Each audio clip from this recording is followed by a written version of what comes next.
Gloh-ir is Mr. Spiorad. Hi, I'm Spiorad from Bite Size Irish Gaelic, and today we're learning another prayer, the Glóir.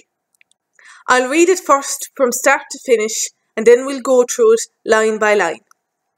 Gloh-ir don Athair. Gloh-ir don Athair, agus don Mhac, agus don Spir-ud Nayv. Mar a bheidh duss, mar a-taw fohs, agus mar a bheidh go brách, saol na saol. Aw-mayn. Gloh-ir don Athair.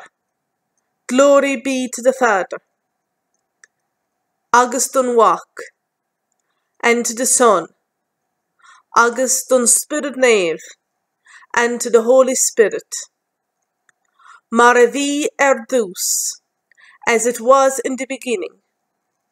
Mar a-taw fohs, is now, agus mar a bheidh go brách, and ever shall be. Saol na saol, world without end. Amen. Now, one last time but a bit slower. Gloh-ir don Athair, agus don Mhac, agus don Spir-ud Nayv.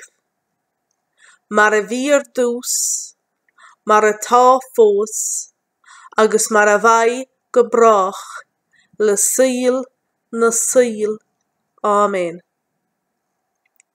Why not go and have a listen to Bite Size Bio, a recording of a live event we had a while ago. We covered dialects as well as how to integrate Irish into your life and much, much more. And it's free too.